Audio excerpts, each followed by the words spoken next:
الحمد لله رب العالمين. الحمد لله رب السماوات ورب الأرض رب العالمين، وله الكبرياء في السماوات والأرض وهو العزيز الحكيم. الحمد لله الذي بنعمته تتم الصالحات.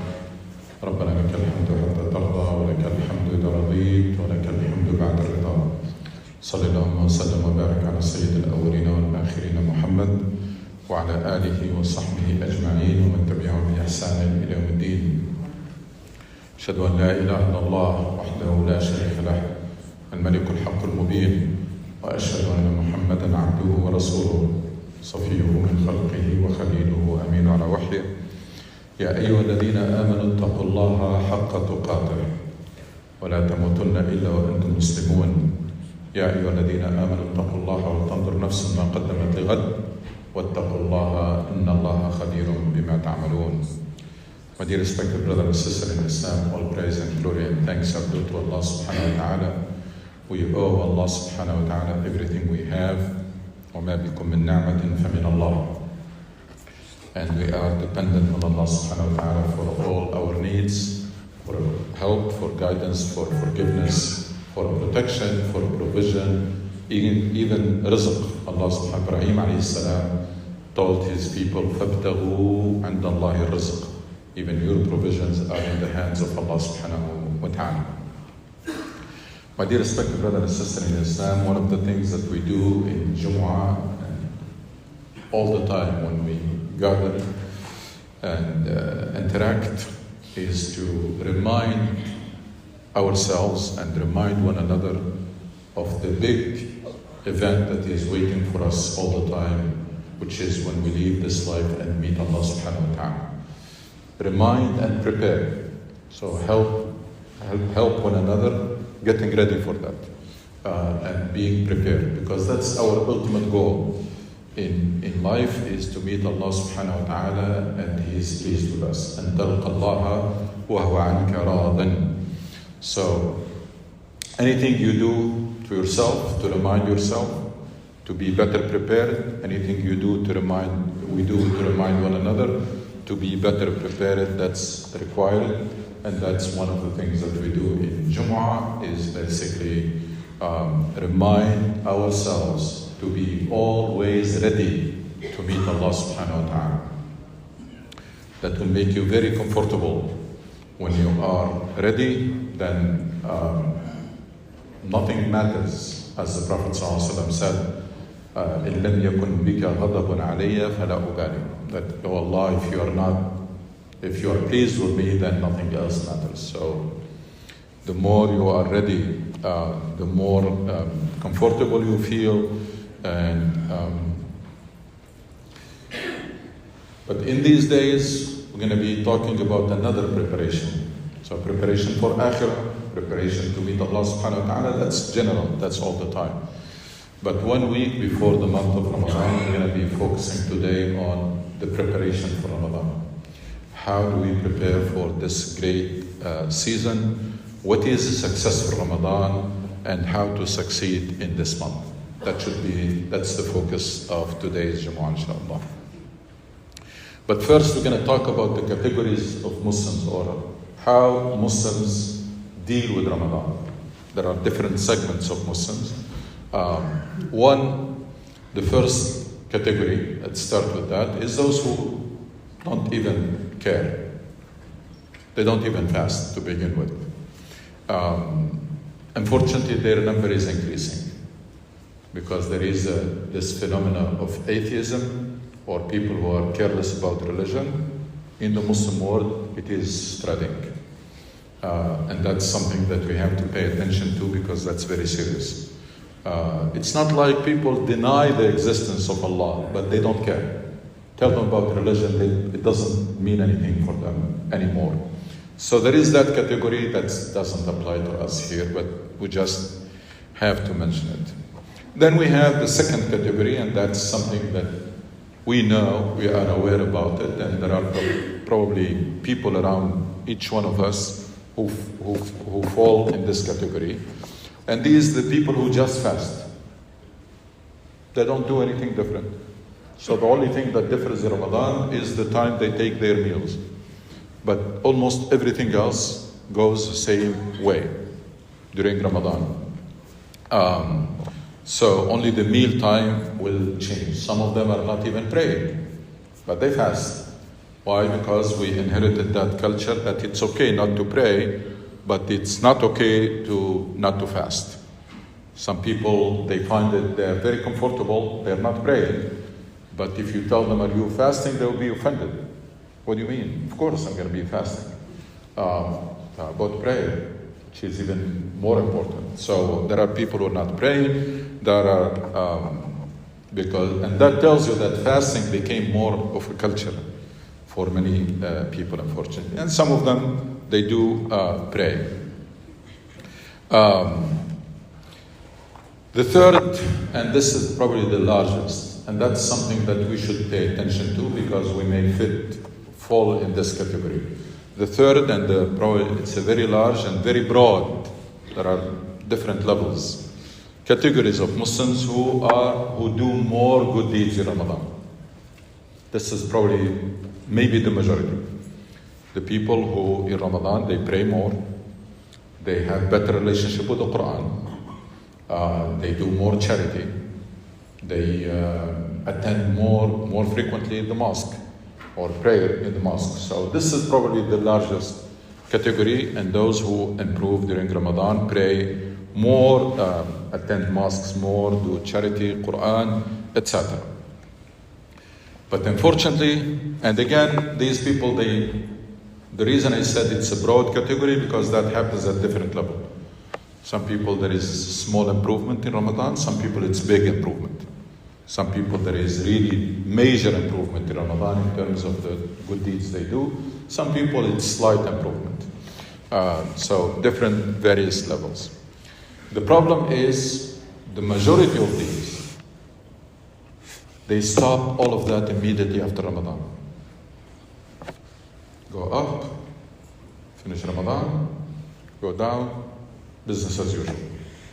That's the vast majority of Muslims, that's what they do. And there is nothing, it's not that they don't mean well, they don't know. That's what they were told. They were told Ramadan is a season for temporary improvement.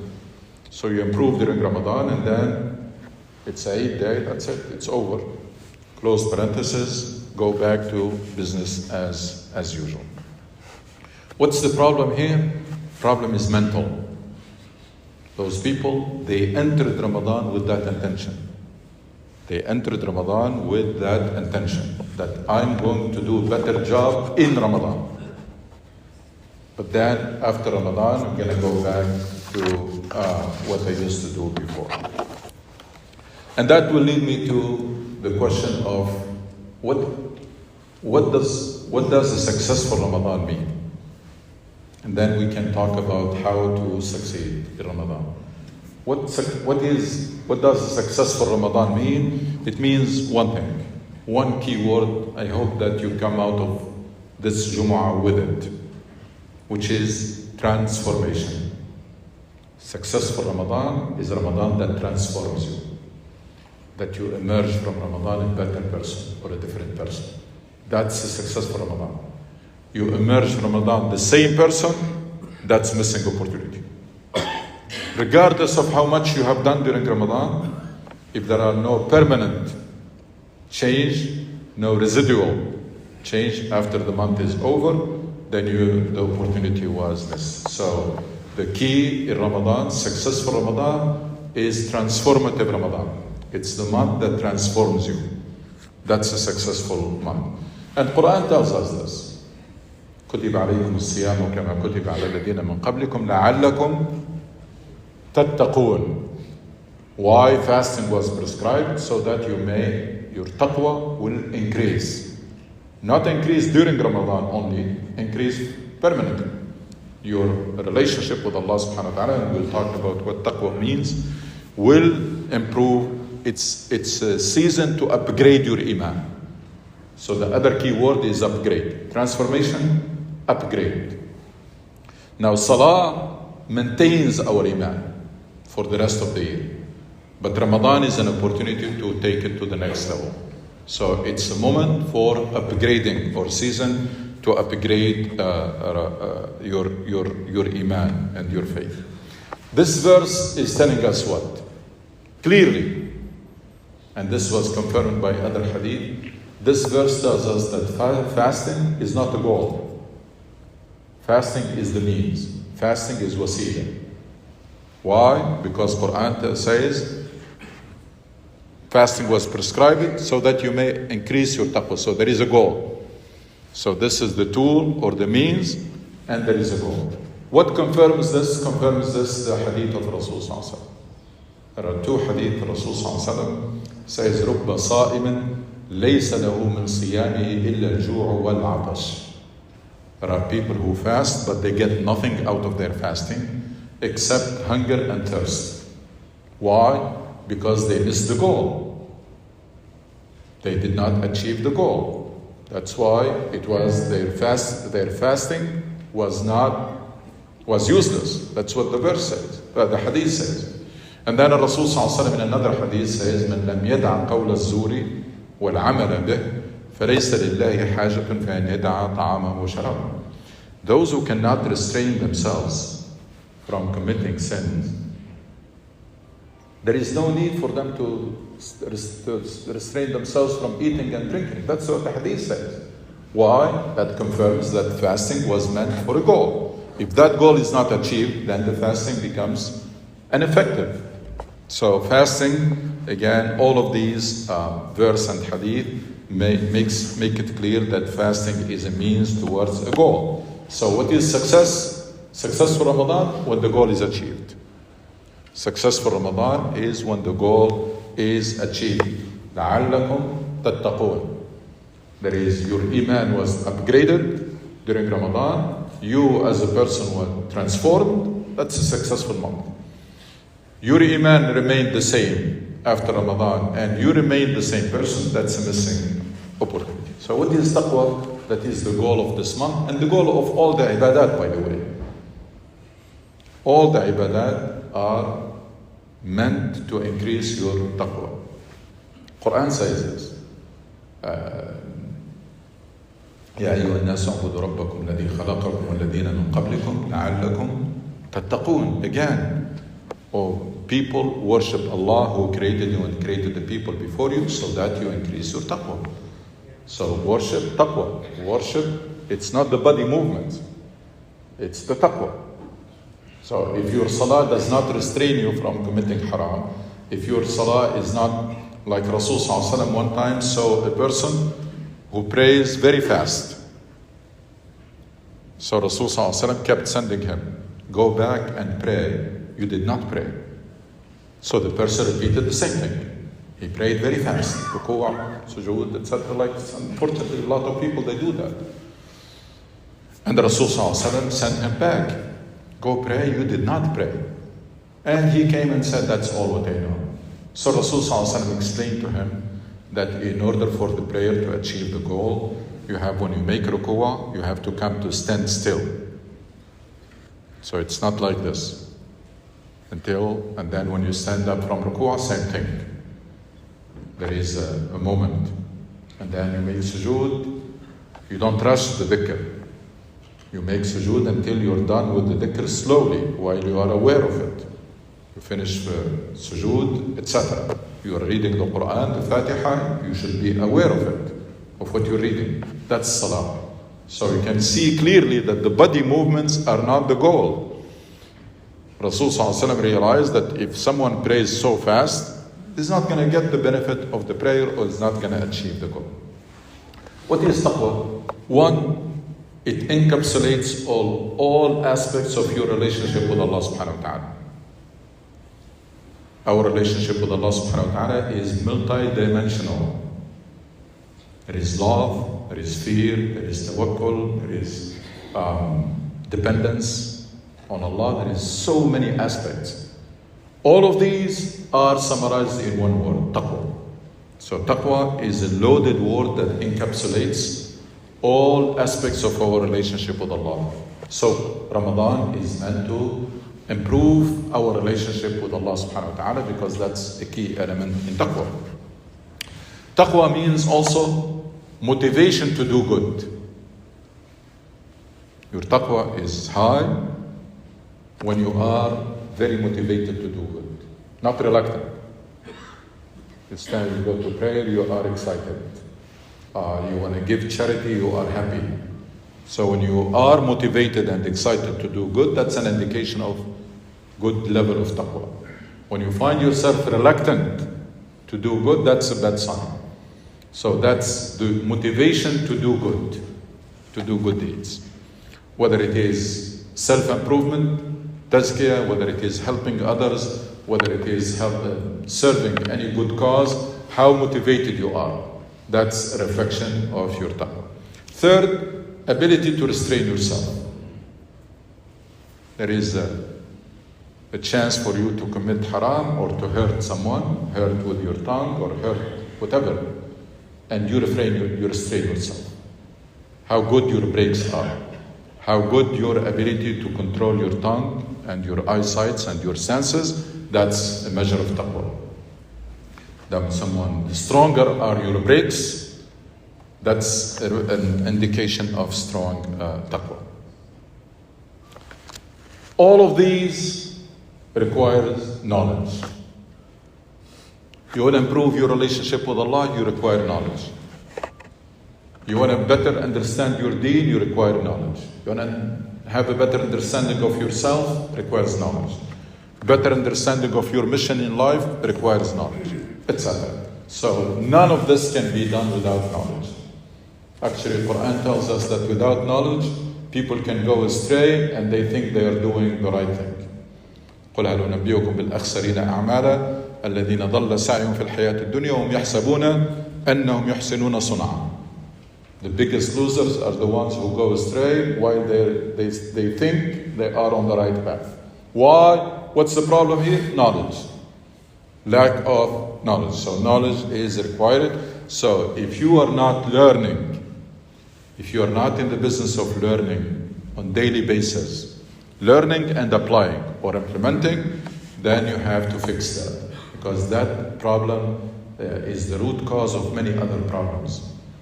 If a person is not learning, and it was narrated that Ali ibn Abi Talib radiallahu anhu said, لا بورك لي في يوم لا أزداد فيه علما.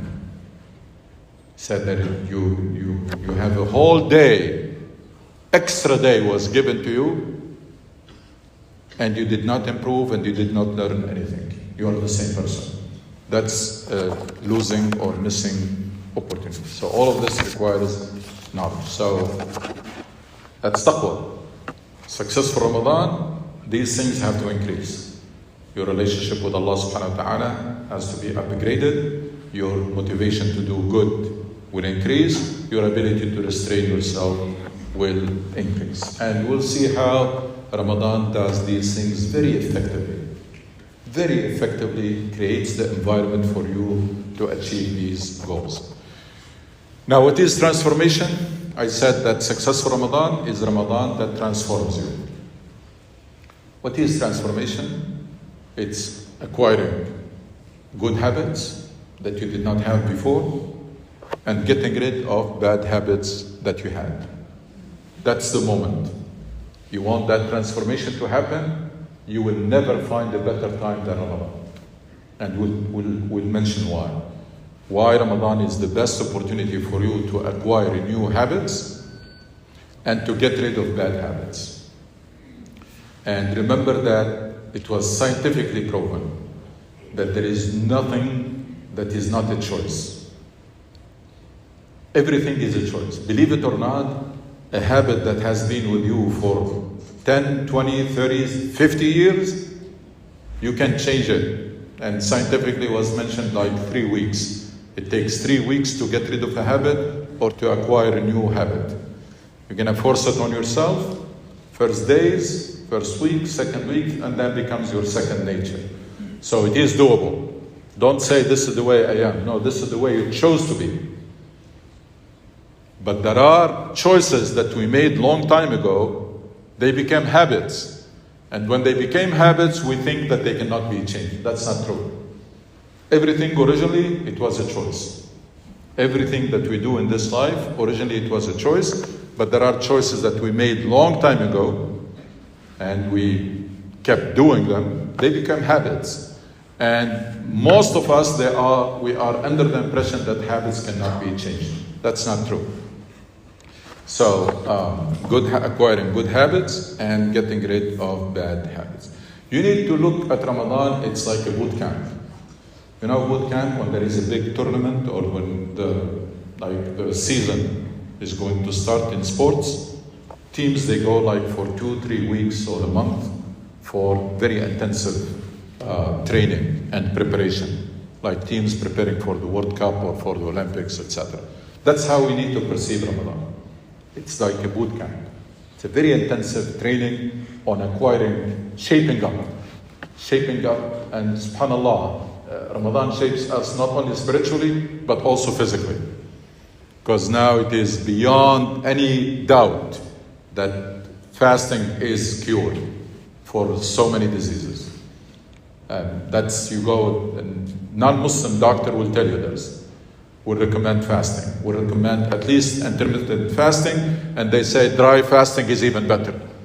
That's a non-Muslim doctor will tell you that intermittent fasting, which is like you abstain from eating for like 15-16 hours, and you reduce the time to eat, and that's Ramadan.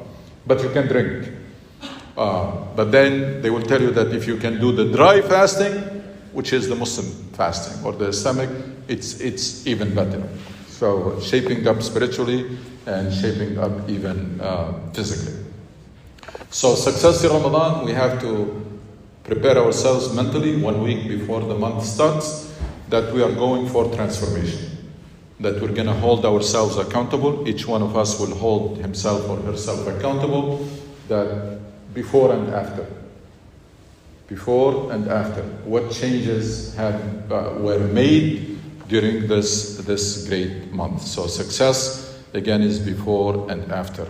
And that's how we need to enter the month and start preparing ourselves mentally for that. That I'm going to take advantage of Ramadan to acquire good habits that remain with me for the rest of the year. I'm going to take advantage of the month of Ramadan to get rid of bad habits that I'm going to stay out of them permanently. That's your mental condition. And everything is done here, by the way. Everything is done here. If you have the right mental preparation, as I mentioned in the beginning, those who improve only in Ramadan, that's the intention they had. That's what they had in mind. That's what they planned for. And that's why they stop everything after Ramadan. We want to enter with this idea, with this intention, and plan to be transformed. One, in terms of preparation, we need to remember that Ramadan is a marathon, not a sprint. It's a whole month. Because there are people who see them in the first couple of days excited and come to the mosque and then they disappear. Why? Again, mentally, they were not prepared for a marathon. It's 30 days of staying focused and taking advantage of all the time. That's one. It's a whole month. Number two, Ramadan is not only during the days, as many people think. It's a day and night. It's a whole month. It's a continuous. So Ramadan, it's not like it stops at Maghrib and then it resumes at Fajr. No. Ramadan, it's a continuous month. So you are in a state of worship all the time, because we have seen in some Muslim countries that people at night, as if it's not Ramadan, because they think it's only during the day. So at night people will go and do a lot of waste time at least, and sometimes they commit even sins that are not appropriate. So it's a continuous, it's not only during the day. And again, for transformations, we come back to transformation. I recommend for each one of us to prepare a list of good deeds to acquire, or good habits, and a list of bad habits to get rid of. I'm going to talk quickly about some items that can be achieved in Ramadan. Some goals that you can put for yourself and achieve them during Ramadan. One, take advantage of this month to upgrade the quality of your prayer.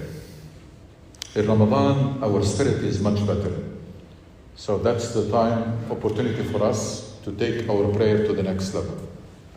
to upgrade the level of khushu', concentration during your prayer. Maybe get the habit of praying on time. Get the habit of taking your time to pray. Don't rush it. So upgrading the prayer can be a goal in Ramadan, and it's very doable. Relationship with the Quran can be improved during Ramadan, again with the intention to keep it afterwards. So make like a daily session of Quran study, not just reading to finish. Reading and reflection. Allah subhanahu wa ta'ala says, لِيَدَّبَّرُوا آيَاتِهِ, so that they can reflect and contemplate. So acquiring that habit of a daily Quran session of studying, reading and reflecting and contemplating, that's your opportunity. Your opportunity, you can do it for 3-4 weeks, the 4 weeks of Ramadan, and then you without even noticing, you will find that it became your second nature, that you cannot let a day go without that session of the Quran. Number 3, a very good habit and essential habits that all of us need is reading. If you don't have that habit and you want to acquire it, you will not find a better opportunity. Reading books or audio books or whatever, documentaries, anything that improve your knowledge. Reading is something that unfortunately Muslims are not doing a good job in it. Statistics say this. That's the opportunity for us to fix it. So if you can, in Ramadan, plan and select a book or a couple of books, and then have that incorporate in your daily schedule, a session of reading with the intention to keep it for the rest of the year, so that you become someone who reads regularly. Number 4, strict sleeping and eating habits. Alhamdulillah, we're fasting all day, so no need for snacks or junk or anything. That can help. So the amount of time in which you need to restrain yourself is shorter than the outside Ramadan, where every now and then you get something to drink, something to eat, etc. We're fasting. So that's the time for you to shape up again and improve your sleeping and eating habits. Eating habits, as I mentioned, sleeping in Ramadan, there is no time to waste. I mean, people who stay late at night in Ramadan, I don't know what they're doing. In Ramadan, you pray, there is Maghrib, Iftar, there is then Taraweeh, and then you go to sleep so that you wake up for Fajr, and preferably if you to wake up even before Fajr. Of course, for Suhoor, and also for a couple of rak'ahs of Qiyam. So strict sleeping and eating habits is another thing that you can acquire in Ramadan. Family relationships. I know these days most family members are busy, everybody is doing something, so people rarely gather on the table for dinner or for food. In Ramadan they do it, they have to, because there is one time when everybody has to eat. So they have to, but it is highly recommended that you keep this habit outside Ramadan, so that there is one moment, one meal a day at least in dinner where the whole family gather and discuss, because nowadays with those smart devices, people are living in the same house, but everybody is living in their own world. So having a time without these and for like family time, it's something that Ramadan can help us naturally. We don't even have to force it, because in Ramadan, as I said, that Maghrib time, everybody will have to gather. Strict control of your senses. How Ramadan can help controlling your tongue and your eyesight. Because you're working so hard for fasting, you don't want to do anything that will spoil your fasting. It's not smart at all. It's silly for someone to be fasting and thirsty and hungry, but then cannot control their tongue or their keyboard, and then end up committing things that will spoil their fasting or cannot control their senses. So we have an extra incentive in Ramadan for controlling our senses. And then strict time management. Ramadan forces you, if you want to take advantage of it, if you want to have successful Ramadan, you are forced to have very strict time management. Between the time of work, it's Maghrib, there is tarawih, there is suhoor, there is fajr, there is no, it will force you to have a very strict time management and very strict schedule that you can stick to it. Plus, we know that Ramadan is very precious time. So there is no time to waste. The rewards are multiplied. Any time that I have at hand, I want to spend it praying, or with the Quran, or doing dhikr, or doing anything that it brings me. Why? Because it's a season. These rewards are multiplied now. It's like discounted. It's like the Black Friday or season that people go rush and do shopping. Why? Because things are discounted. So that's why in Ramadan we have that incentive not to waste time. So these are some of the habits that we can, or goals that we can set for ourselves in Ramadan to have a transformative, successful Ramadan. وَتُوبُوا إِلَى اللَّهِ إِنَّهُ غَفُورٌ رَحِيمٌ. إن الحمد لله نحمده ونستعينه ونستغفره ونستهديه ونتوب إليه. نعوذ بالله من شرور أنفسنا ومن سيئات أعمالنا. من يهدي الله فهو المهتد ومن يضلل فلن تجد له وليا مرشدا. My dear respected brother and sister in Islam, I wanted to give priority to this so that we can prepare mentally. But inshallah, next time we'll be talking about how Ramadan helps us doing this. How Ramadan creates the environment and for us to be able to achieve all these goals. But I can conclude by saying none of this can be achieved without a plan and a schedule. Without preparing a planning for the month. You have a week. If you didn't start preparing yet, you have a week to prepare, and without a strict schedule. This is going to be my schedule. You take the week, you know better what are your commitments, and then Sunday, Monday, Tuesday, etc. This is the time I'm going to wake up. This is going to be my Quran session. This is going to be the time I'm going to go to sleep, and you try to stick to it strictly. You are in a state of worship. Everybody in the family have to be aware of that basically each one of us is in a state of worship for the whole month. So we can only help ourselves, help each other, but not distract each other. And please, let's stop this habit of spending so much time in Ramadan about grocery shopping and cooking and eating. It is not meant for that. It's exactly meant for the opposite. It is meant to reduce the time that we spend on these things so that we can concentrate on ibadah. Unfortunately, you and I know that a lot of Muslims, that's what they do. They spend more time in Ramadan cooking and more time eating and more time. That's not what is meant to be. And help sisters, help your wives, your daughters, etc. because Ramadan is for them like for you. This idea of women spending so much time in Ramadan just cooking and washing dishes, etc., losing all that time, this is something that has nothing to do with Islam. It is not meant to be like that.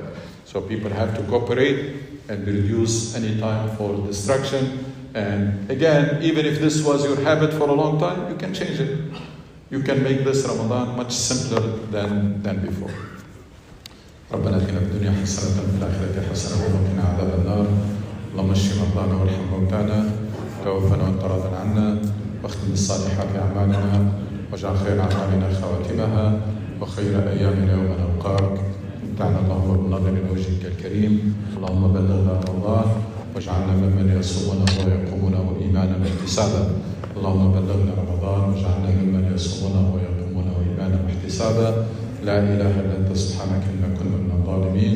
صلى الله على سيدنا محمد واقم الصلاه.